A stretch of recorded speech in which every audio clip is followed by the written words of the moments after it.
నమస్తే, welcome to 4 Sides TV. నేను సౌజన్య. ముందుగా హెడ్లైన్స్. ఆదిలాబాద్ జిల్లాలో సీఎం పర్యటన, పలు అభివృద్ధి పనులకు శంకుస్థాపన.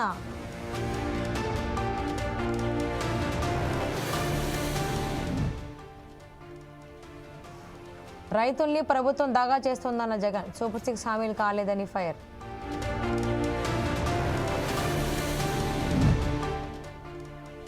అబద్ధాలకు కేర్ ఆఫ్ అడ్రస్ జగనే, 5 ఏళ్లు రైతులను మోసం చేశారన్న అచ్చెన్న.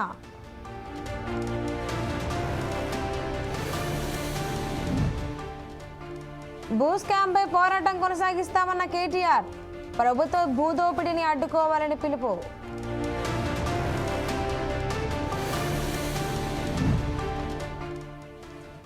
జాతీయ రహదారులపై ప్రయాణించే వారికి గుడ్ న్యూస్, టోల్ ప్లాజాల వద్ద క్షణం ఆగాల్సిన అవసరం లేదన్న కేంద్ర మంత్రి.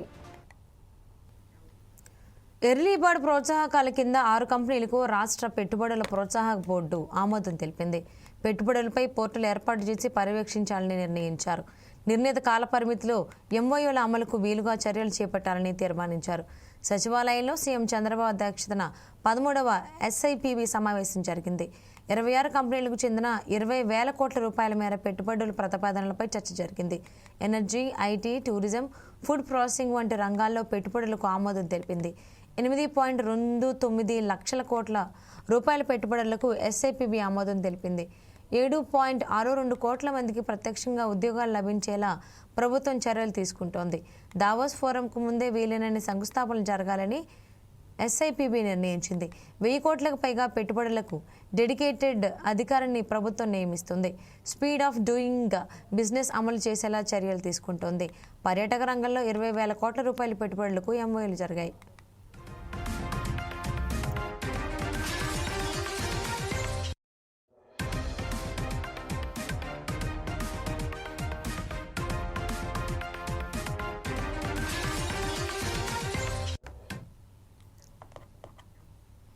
రైతులను కూటమి ప్రభుత్వం దగా చేస్తోందని మండిపడ్డారు వైసీపీ అధినేత మాజీ సీఎం వైఎస్ జగన్. చంద్రబాబు పాలనలో రైతులను దళారులు దోచుకుంటున్నారని ఆరోపించారు. సూపర్ 6 హామీలను ఇప్పటి వరకు అమలు చేయలేదని ధ్వజమెత్తారు. రైతన్న మీకోసం అనేది చంద్రబాబు డైవర్షన్ డ్రామా అని విమర్శించారు. నిరుద్యోగ భృతి 3,000 రూపాయలు ఇస్తామని ఇంతవరకు ఇవ్వలేదన్నారు. ఆడబిడ్డ పథకం కింద 1,500 ఇస్తామని చెప్పి ఎగ్గొట్టి సూపర్ 6 హామీలను అమలు చేశామని చెబుతున్నారని ఆగ్రహం వ్యక్తం చేశారు. తల్లికి వందనంలో ఇస్తామన్నా అందరికీ ఇవ్వలేదన్నారు. ఆరోగ్యశ్రీని పూర్తిగా ఎత్తేశారన్నారు. ఫీజు రియంబర్స్మెంట్ పథకాన్ని అమలు చేయడం లేదని జగన్ తీవ్ర విమర్శలు గుప్పించారు. మెడికల్ కాలేజీలు ప్రైవేటీకరణకు వ్యతిరేకంగా ప్రజలు చేసిన కోర్టు సంతకాలను ఈ నెల 16న గవర్నర్కి అందజేస్తామని జగన్ స్పష్టం చేశారు. మా హయాంలో పండుగగా ఉన్న వ్యవసాయం చంద్రబాబు నాయుడు గారి హయాంలోకి వచ్చేసరికి అది దండుగలా మార్చిన పరిస్థితుల మధ్య ఈరోజు రాష్ట్రంలో వ్యవసాయం కొనసాగుతూ ఉంది. మొన్న ఈ మధ్యకాలంలోనే మనమంతా కూడా మోంతా తుఫాను ఇంకా మన మనసుల్లో నుంచి ఇంకా చెరిగిపోలేదు, మొన్ననే కనిపిస్తూ ఉంది. అసలు ఆ మోంతా తుఫాను వచ్చినప్పుడు మీ అందరికీ కూడా అవగాహన ఉండి ఉంటుంది. అసలు ఏ రకంగా దానికి బిల్డప్ ఇచ్చారని అంటే, ఇక్కడ నుంచి చంద్రబాబు నాయుడు ఆర్టీజీఎస్ కార్యాలయంలోకి పోయి ఆయనతో పాటు ఆయన కొడుకు, ఆయనకు తోడు ఆయన దత్తపుత్రుడు, ఏ రకంగా ముగ్గురు కలిసి ఏ రకంగా దాన్ని అసలు ఎలాంటి బిల్డప్ ఇచ్చినారు అని అంటే, వాళ్ళు ఇవ్వడము, దానికి తోడు వాళ్ళ ఎల్లో మీడియా ఏ లెవెల్లో బిల్డప్ ఇచ్చినారు అని అంటే, ఏకంగా వీళ్ళే తుఫానును పీకబట్టి డైవర్ట్ చేసినట్టుగా, అసలు వీళ్ళు గాన ఆర్టీజీఎస్లో గాన టీవీల ముందర గాన ఆ కంప్యూటర్ల మీద వీళ్ళు గాన కూర్చోకపోయినంటే అసలు ఇంకా రాష్ట్రంలో తుఫాన్ ఎఫెక్ట్ ఇంకా ఏ స్థాయిలో ఉండేది అని అంటే వీళ్ళు కాబట్టి దాన్ని ఆపగలిగినారు. ఈరోజు పిల్లల పరిస్థితి ఎట్టుందని అంటే, ప్రభుత్వ హాస్టళ్లలో అందరూ నిజంగా మీరందరూ కూడా దీని మీద ధ్యాస పెట్టారు. ప్రభుత్వ హాస్టళ్లలో కలుషిత తాగునీరు, కలుషిత ఆహారం, అనారోగ్యం వల్ల ఈ 18-19 మంత్స్ చంద్రబాబు రెజీమ్లో ఏకంగా 29 మంది పిల్లలు చనిపోయినారు. 29 మంది పిల్లలు చనిపోయినారు. This is a record. 29 మంది పిల్లలు చనిపోయినారు. ఏ స్కూళ్ళల్లో చనిపోయినారు, ఏ హాస్టళ్ళకు సంబంధించిన పిల్లలు, ఏ ఆశ్రమ పాఠశాలలకు సంబంధించిన పిల్లలు వీళ్ళు, వాళ్ళు ఏ క్లాసులు చదువుతూ ఉన్నారు అనేది స్లైడ్స్ చూడండి ఒకసారి. అనారోగ్యంతో మృతి చెందిన పిల్లలు పార్వతీపురం జిల్లా పువ్వల అంజలి 12 సంవత్సరాలు. కురుపాం గిరిజన ఆశ్రమ పాఠశాలలో జాండీస్తో మృతి. కల్పన కురుపాం గిరిజన ఆశ్రమ పాఠశాలలో జాండీస్తో మృతి, పార్వతీపురం అన్యం జిల్లా. ముందు తాడంకి చిన్న ఏ స్కూళ్ళల్లో చనిపోయినారు, ఏ హాస్టళ్ళకు సంబంధించిన పిల్లలు, ఏ ఆశ్రమ పాఠశాలలకు సంబంధించిన పిల్లలు వీళ్ళు, వాళ్ళు ఏ క్లాసులు చదువుతూ ఉన్నారు అనేది స్లైడ్స్ చూడండి ఒకసారి. అనారోగ్యంతో మృతి కల్తీ లిక్కర్ ఫ్యాక్టరీలు రాష్ట్ర వ్యాప్తంగా పెట్టింది వీళ్ళ మనుషులే. వీరివే లిక్కర్ షాపులు, డిస్ట్రిబ్యూషన్ నెట్వర్క్, వీరివే బెల్ట్ షాపులు, వీరివే పర్మిట్ రూములు. గమనించండి ఒకసారి. ప్రభుత్వం వీరిదే, పోలీసులు వీళ్ళ వారే, మ్యానుఫ్యాక్చరింగ్ వీరిదే, డిస్ట్రిబ్యూషన్ వీరిదే. ఇంక నేను అడుగుతా ఉన్నా, వీళ్ళ రెడ్ బుక్ పాలనలో వీళ్ళు కాక ఇంకెవరైనా నడిపే ధైర్యం ఉందా? ఏమని అడుగుతాను. కానీ ఏం చేస్తున్నారు? మా జోగి రమేష్ని తీసుకొని పోయినారు. పాపం ఏమన్నా అన్యాయం, ఇది అన్యాయం కాకపోతే ఏంటంటే నాకు అర్థం కాదన్నా. మొలకల చెరువులో జోగి రమేష్ చేయించినాడట, తీసుకొని పోయినాను నిన్న. వాడు చేసినవాడు జయచంద్ర రెడ్డి అనేవాడు ఇద్దరికి అరెస్ట్ కాలే. అలా తెలుగుదేశం పార్టీ కంటెస్టెడ్ క్యాండిడేట్. ఇప్పుడే నిన్ననే గవర్నర్ గారి దగ్గర నుంచి కూడా డేట్స్ కన్ఫర్మ్ అయినాయి. కాబట్టి ఈ నెల 10వ తారీఖున ప్రజలు చేసిన ఈ సంతకాల పత్రాలు ప్రజలకు, మీడియాకు, అందరికీ కూడా ఆయా అసెంబ్లీ సెగ్మెంట్లలో డిస్ప్లే చేసి ప్రజలకు, మీడియాకు చూపించి ఈ నెల 10వ తారీఖున నియోజకవర్గ కేంద్రాల నుంచి జిల్లాలకు పంపడం జరుగుతుంది. 10వ తారీఖున. 13వ తారీఖున జిల్లా కేంద్రాలలో ర్యాలీ చేసి ఆ ప్రజలు చేసిన ఆ సంతకాలు, ఆ 1 కోటి సంతకాలకు పైగా ఆ పత్రాలను పార్టీ సెంట్రల్ ఆఫీస్కు జిల్లాల నుంచి బయలుదేరారు. అన్ని జిల్లాల నుంచి వచ్చిన ఈ 1 కోటి సంతకాలకు పైగా ఈ పత్రాలను తీసుకుని మాజీ ముఖ్యమంత్రి జగన్పై మంత్రి అచ్చెన్నాయుడు తీవ్రస్థాయిలో విమర్శలు గుప్పించారు. జగన్ను అబద్ధాల అంబాసిడర్ అని ఆయన అభివర్ణించారు. రైతు సంక్షేమంపై బహిరంగ చర్చకు సిద్ధమని సవాల్ విసిరారు. జగన్ 5 ఏళ్ల మోసపూరిత పాలనలో రైతులకు తీవ్ర అన్యాయం జరిగిందని, 1674 కోట్ల ధాన్యం బకాయిలు పెట్టి రైతులు హక్కులను తాకట్టు పెట్టారని మండిపడ్డారు. కష్టకాలంలో ఇన్పుట్ సబ్సిడీ ఇవ్వలేదని, ఆయన హయాంలో ఆత్మహత్య చేసుకున్న రైతు కుటుంబాలకు పరిహారం చెల్లించడంలో కూడా విఫలమయ్యారని ఆరోపించారు. తమ కూటమి ప్రభుత్వం అధికారంలోకి వచ్చిన వెంటనే పెండింగ్లో ఉన్న బకాయిలను చెల్లించిందని అచ్చెన్నాయుడు తెలిపారు.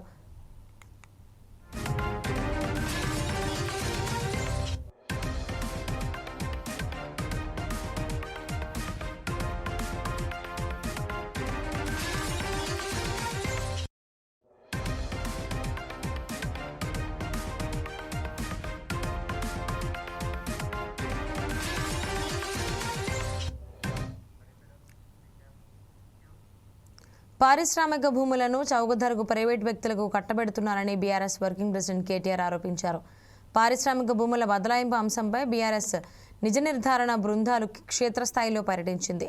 జీడిమెట్ల పారిశ్రామిక వాడలో కేటీఆర్ పర్యటించి హమాలీలతో మాట్లాడారు. 6 నెలలుగా భూముల దోపిడీ జరుగుతుందని, పాలసీ ఇప్పుడు బయటకు వచ్చిందన్నారు. ప్రభుత్వం చేస్తున్న భూదోపిడీని కార్మిక సంఘాలు అడ్డుకోవాలన్నారు. 5 లక్షల కోట్ల రూపాయల భూదోపిడీకి పాల్పడుతున్నారని ఆరోపించారు. ప్రజల సొమ్ము ప్రజలకే దక్కాలని డిమాండ్ చేశారు. ఎవరి ప్రయోజనాల కోసం భూములను దారాదత్తం చేస్తున్నారని కేటీఆర్ ప్రశ్నించారు. మీరు అమ్ముకోండి, ఇష్టం ఉన్నట్టు చేసుకోండి అంటే బీఆర్ఎస్ చూస్తూ ఊరుకోదు. నేను పారిశ్రామికవేత్తలు కూడా చెప్తా ఉన్నా, మీరు ఈ ప్రభుత్వం ఇచ్చే ఆషాఢపు సేల్ ఆఫర్ లాంటి ఆఫర్లు తీసుకొని మీరు 4 డబ్బులు కట్టి ఇది మాది అయిపోతుంది అని మీరు అనుకుంటే మీరు పప్పులో కాలేస్తున్నారు. ఖచ్చితంగా మళ్ళీ వచ్చేది బీఆర్ఎస్ ప్రభుత్వమే. మేము ఈ HILTP అనే పాలసీ ఏదైతే ఉందో దీన్ని ఖచ్చితంగా రద్దు చేస్తాం. ఇవాళ ఎవరైనా డబ్బులు పెడితే మీరు నష్టపోతారు. ఇక్కడ కార్మిక నాయకులతో మాట్లాడినాం. వారు అంటున్నారు ఈ ప్రాంతంలో 3-4 లక్షల మంది కార్మికులు ఉన్నారు, మరి మేమెక్కడ పోవాలా అని వారు మాట్లాడుతున్నారు. అంటే నిజంగా ఒక పరిశ్రమను తరలించాలంటే కూడా కొంత ప్లానింగ్ ఉండాలి. ఇది కేవలం ప్రారంభం మాత్రమే. రేవంత్ రెడ్డి గారు అనుకుంటుండొచ్చు ఒకరోజు వచ్చినారు పోయినారు ఏం చేస్తారని. ఏం చేస్తాం? నల్గొండ జిల్లా చింతపల్లి మండలంలోని ప్రముఖ సాయిబాబా దేవాలయాన్ని మంత్రి కోమటిరెడ్డి వెంకటరెడ్డి సందర్శించారు. ఈ సందర్భంగా ఆలయ నిర్వాహకులు మంత్రికి ఘనంగా స్వాగతం పలికారు. శ్రీ దత్త జయంతి సందర్భంగా ఆలయంలో మంత్రి కోమటిరెడ్డి వెంకటరెడ్డి ప్రత్యేక పూజలు నిర్వహించి స్వామివారిని దర్శించుకున్నారు. ఆలయం ఆవరణలో ఏర్పాటు చేసిన గోశాలను పరిశీలించి నిర్వహణ వివరాలు అడిగి తెలుసుకున్నారు. ఈ సందర్భంగా ఆలయ నిర్వాహకులు మంత్రికి తీర్థ ప్రసాదాలు జ్ఞాపికను అందజేశారు.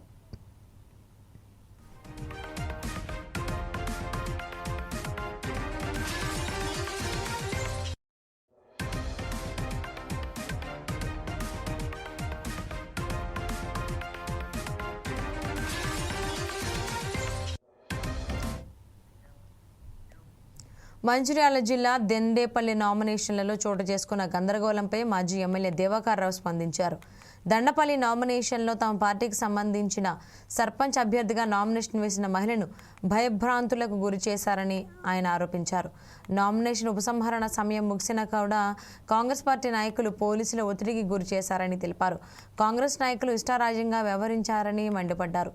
జిల్లా కలెక్టర్ కూడా స్థానిక ఎమ్మెల్యే ప్రేమసాగర్ రావు ఆదేశానుసారమే పనిచేస్తున్నారని దుయ్యబట్టారు.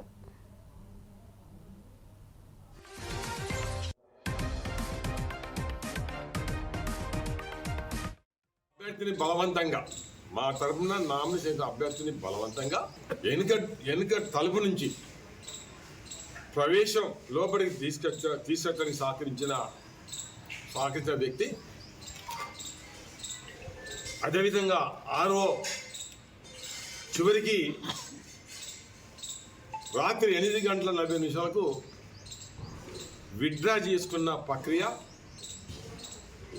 ఆర్ఓ కానీ సంబంధిత అధికారులు కానీ స్థానిక ఎస్ఐ మీద తక్షణమే వాళ్ళని సస్పెండ్ చేయాలని నేను డిమాండ్ చేస్తున్నా. ఆ వాళ్ళు వచ్చిన తర్వాత గోడ గడియారం ఉంది. 4:20 టైం గోడ గడియారం, ఇది కూడా మీకు తలపిస్తాం. 4:35 కలెక్టర్ గారు మాకు మెసేజ్ పెట్టారు. 3 గంటలకే వచ్చింది, ఫామ్ ఇచ్చింది, మళ్ళీ వెరిఫికేషన్ కోసం మేము పిలిచాము అని ఆర్ఓ కలెక్టర్ గారు చెప్పినట్టుగా. అంబేద్కర్ కోనసీమ జిల్లాలో నూతనంగా నిర్మించిన డివిజనల్ అభివృద్ధి కార్యాలయాలను డిప్యూటీ సీఎం పవన్ కళ్యాణ్ వర్చువల్గా ప్రారంభించారు. ఈ సందర్భంగా అమలాపురంలో ఎమ్మెల్యే ఆనందరావు రిబ్బన్ కట్ చేసి ప్రారంభించారు. డివిజన్ అభివృద్ధికి కార్యాలయం ద్వారా ప్రజా సమస్యలు త్వరితగతిన పరిష్కారం చేయవచ్చని ఎమ్మెల్యే ఆనందరావు అన్నారు. కార్యాలయాలు ప్రారంభించినందుకు ఉప ముఖ్యమంత్రి పవన్ కళ్యాణ్కు ప్రత్యేక కృతజ్ఞతలు తెలిపారు.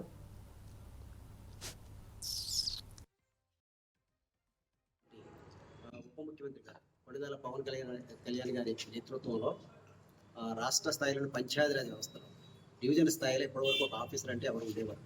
కానీ ఈరోజు వారు తీసుకున్న నిర్ణయంతో డిఎస్పీ అలాగే ఆర్టీఓతో పాటుగా కొత్తగా టీడీఓ అంటే డివిజనల్ డెవలప్మెంట్ ఆఫీసర్ అనే ఒక వ్యక్తి పంచాయతీల తరఫున అన్ని రకాలైన కార్యకలాపాలను కోఆర్డినేట్ చేస్తూ పనిచేయడం జరుగుతుంది. దీనివల్ల ఏమవుతుందంటే పంచాయతీరాజ్ ఇప్పటి వరకు మండల స్థాయిలో ఉన్నారు, అలాగే రాష్ట్ర స్థాయిలో ఉన్నారు, లేకపోతే జిల్లా స్థాయిలో ఉన్నారు, అలాగే గ్రామ స్థాయిలో ఉన్నారు. కానీ డివిజన్ స్థాయిలో పంచాయతీరాజ్ వ్యవస్థకి ఒక కోఆర్డినేటింగ్ ఆఫీసర్ అనేవారు లేరు. ఆ లోటుని వీరి నిర్ణయం వల్ల తీర్చినట్టే అవుతుందన్నమాట.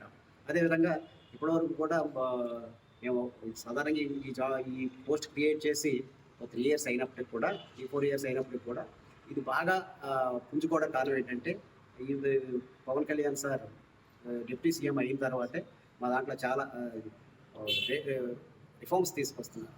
అందరికీ చాలామందికి ప్రమోషన్స్ రానివ్వండి, లేకపోతే ఇందాక సార్ మా కమిషనర్ సార్ చెప్పారు ఏంటంటే ఒక గ్రూప్ 1 స్థాయి అధికారి భవిష్యత్తులో ఇక్కడికి వస్తారంటే ఒక ఆర్డీఓ తోటో ఒక డిఎస్పీ గారితో ఒకే ఎగ్జామ్ రాసి ఆ స్థాయిలో వాళ్ళు రావడం జరుగుతుందన్నమాట. అంటే అప్పుడు ఏమవుతుందంటే ఒక గ్రూప్ 1 స్థాయి అధికారి వస్తే ఆటోమేటిక్గా దాని యొక్క.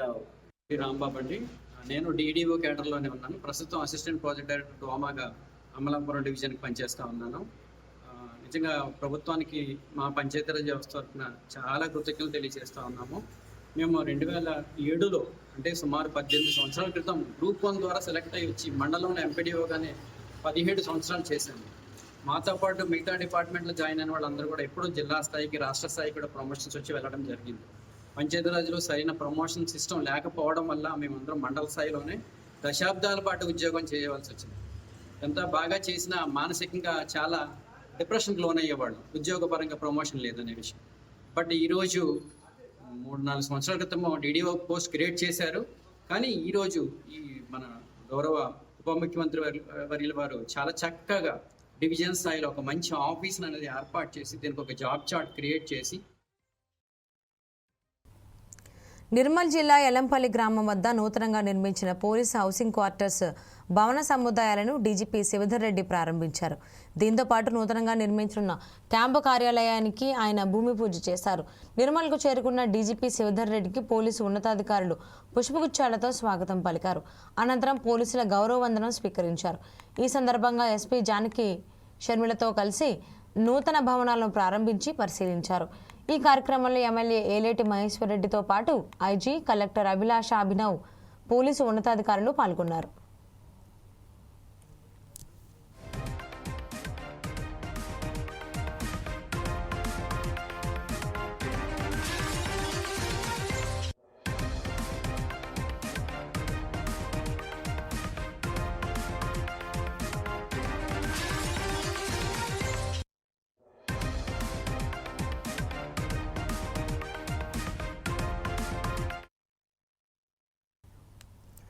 మెదక్ జిల్లా స్థాయి సైన్స్ ఫేర్ కార్యక్రమాన్ని జిల్లా విద్యాశాఖ అధికారులు స్థానిక వెస్లీ ఉన్నత పాఠశాలలో ఘనంగా నిర్వహించారు. ఈ కార్యక్రమంలో science fair convener collector Rahul రాజ్తో పాటు జిల్లా విద్యాధికారులు, ఉపాధ్యాయ సంఘాల నాయకులు పాల్గొన్నారు. విద్యార్థులు కేవలం సైన్స్ చదవడం కాకుండా ప్రస్తుత సాంకేతిక పరిజ్ఞానాన్ని ఉపయోగించుకొని తమ జ్ఞానాన్ని ఇంకా పెంపొందించుకోవాలని కలెక్టర్ సూచించారు. భవిష్యత్ అవసరాలను దృష్టిలో ఉంచుకుని తమ అభిరుచి, ఆసక్తికి అనుగుణంగా తమ కోర్సు ఎంచుకోవాలని, జీవితంలో రాణించాలని విద్యార్థులకు సూచించారు. అది నిజంగానే చాలా శుభ పరిణామం. ఎస్పెషల్లీ లాస్ట్ ఇయర్ కూడా ఏవైతే ఎగ్జిబిట్స్ మనకి ఇక్కడ పెట్టడం జరిగిందో మరి దాంట్లో కూడా చాలా ఉత్తమ ప్రతిభ కనబరిచిన పిల్లలందరూ కూడా సో నేషనల్ లెవెల్కి కూడా వెళ్ళడం అంటే అది నిజంగా మన మెదక్ జిల్లాకే చాలా గర్వకారణమైన విషయం. అది అంటే నేషనల్ లెవెల్కి వెళ్ళడమే కాకుండా పార్టిసిపేట్ చేయడం అనేది చాలా ఇంపార్టెంట్. సో చాలా మంది ఇక్కడ 400 అబో ఆ పార్టిసిపెంట్స్.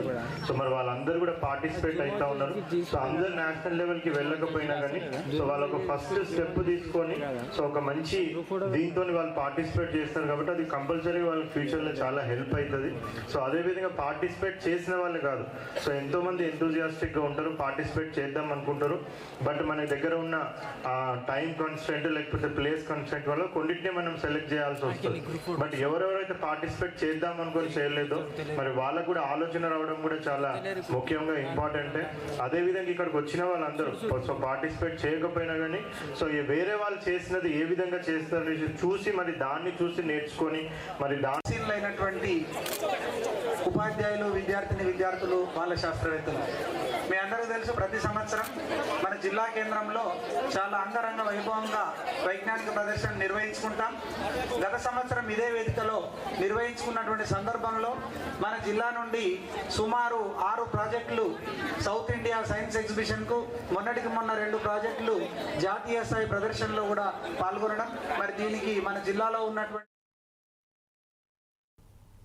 సూర్యాపేట జిల్లా చింతలపాలెం మండలంలో అక్రమంగా తరలిస్తున్న ధాన్యాన్ని పోలీసులు పట్టుకున్నారు. ఆంధ్రప్రదేశ్ నుండి తెలంగాణకు ధాన్యం తరలిస్తున్న 3 లారీలను పోలీసులు పట్టుకున్నారు. ఆంధ్రాలో పండించిన ధాన్యాన్ని తెలంగాణలో అమ్ముకునేందుకు తరలిస్తున్నట్లు పోలీసులు తెలిపారు.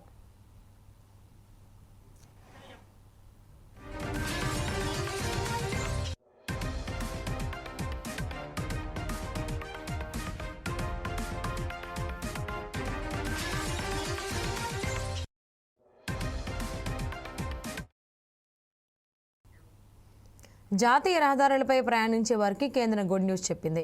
ప్రస్తుత టోల్ వసూలులో కొత్త విధానం అందుబాటులోకి రానుందని తెలిపింది. టోల్ ప్లాజాల వద్ద ఇకపై ఒక్క క్షణం కూడా ఆగాల్సిన అవసరం లేదని స్పష్టం చేసింది. దీనికి సంబంధించిన కొత్త ఎలక్ట్రానిక్ సిస్టమ్ త్వరలో అందుబాటులోకి రానుందని కేంద్ర మంత్రి నితిన్ గడ్కరీ వెల్లడించారు. ఏడాదిలోనే దేశవ్యాప్తంగా అమల్లోకి రానుందని తెలిపారు. ప్రస్తుతం 10 ప్రాంతాల్లో ఈ తరహా విధానాన్ని అమలు చేస్తున్నామని, దాన్ని దేశవ్యాప్తంగా విస్తరించనున్నామని, ఈ మేరకు లోక్సభలో ప్రశ్నోత్తరాల సమయంలో దీనిపై ఆయన మాట్లాడారు. ప్రస్తుతం దేశవ్యాప్తంగా 10 లక్షల కోట్ల రూపాయల విలువైన 4500 హైవే ప్రాజెక్టు పనులు జరుగుతున్నాయని తెలిపారు. EV sales rates was faster than IC engines in 2024 and 2025. EV car increased by 20.8% and petrol and diesel by 4.2%. Two-wheeler EVs increased by 33% and petrol and diesel by 14%. There are three-wheelers EVs by 18% and petrol and diesel by 6%. Sir, in Karnataka, the EV growth is 16.6% and Bengaluru, it is 9.9%. Indian EV market potential is of 20 lakh crores by 2030, with rupees 1 crore annual sales of vehicle, creating 5 crore new jobs by 2030. 400 plus startups in electric two-wheelers sale increased by 21% since 2024. The lithium is very important. I remember when we had taken a decision for electric vehicle, the cost of the lithium-ion battery was $150 per kilowatt per hour. But now it is presently coming to $55 per kilowatt per hour. This is really a good indication. At the same time, there is a good news for our country that in Jammu and Kashmir, the 6 million tons, the lithium reserves are there, which is of the 6% of the world. The mining ministry is working on that for the futuristic development of our country. This is very important. And at the same time, we are already having a lot of research on the battery chemistry. వివాహ విందులో రసగుల్లా అందలేదన్న చిన్న విషయంతో మొదలైన వాగ్వాదం చిలికి చిలికి గానువాలలా మారి కొట్టుకునే వరకు వెళ్ళింది. రెండు కుటుంబాలకు చెందిన బంధువులు ఒకరిపై మరొకరు కుర్చీలు విసురుకుంటూ పిడిగుద్దులు కురిపించుకుంటూ ఘర్షణకు దిగారు. ఈ సంఘటనతో వివాహం అర్ధాంతరంగా ఆగిపోయింది. పెళ్లిపీటలు ఎక్కాల్సిన వధువు పోలీస్ స్టేషన్ మెట్లు ఎక్కింది. వరుడి కుటుంబంపై వరకట్న వేధింపుల కేసు పెట్టింది. బీహార్లో జరిగిన ఈ ఘటన సోషల్ మీడియాలో వైరల్గా మారింది.